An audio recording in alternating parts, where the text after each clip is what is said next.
Hi, I'm Ian McGugan of Report on Business. I'm here today with my colleague, Luke Kawa, to discuss the world's most popular stock. Luke, investors love Apple, the market loves Apple, you don't. Why?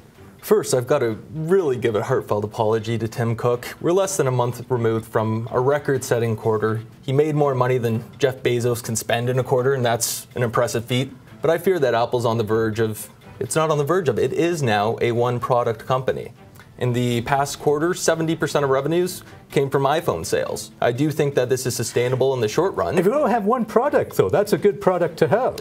Yeah, it's tough to bet against that product, and I'm not going to say that it's going to suffer a BlackBerry-style decline, but the tech industry is ever-changing. Apple is the next Apple away from losing relevance and losing its flagship product. But Apple only has 20% of a smartphone market. That, to me, suggests a lot of room to potentially grow. That, to me, also suggests that it only is available as an option for the upper end. It's a high-margin product available to people that can afford it with a lot of disposable income.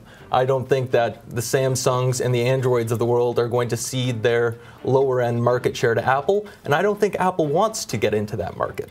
You know, Luke, let me confess, I'm a few months older than you are.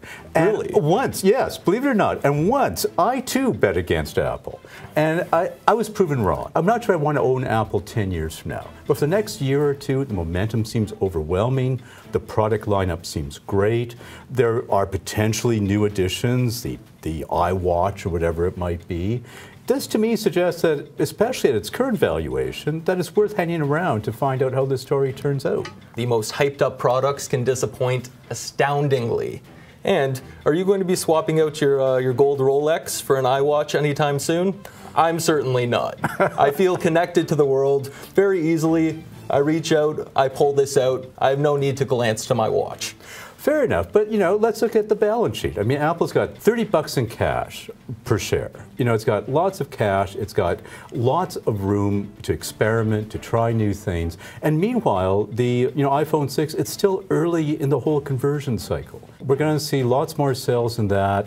See, I'm also one of those people that thinks, Apple can make just about anything, and a pretty decent swath of the population will buy it. And that's why I'm a little puzzled about why they're deciding to go into cars. It's a very low margin business.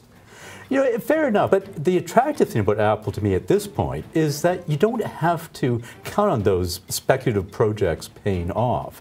It's a well-valued company that produces market-leading products that consumers love. If it simply keeps on doing that, the next 2 years are likely to be quite prosperous. I'm not sure if I want to own Apple 10 years from now, but I suspect I do want to own it for the next year or so. Well, in that case, I'll take the index over Apple. Fair enough. And when I do sell my Apple shares, I will phone you on your Samsung or your BlackBerry and let you know. Oh, thanks for that, Ian.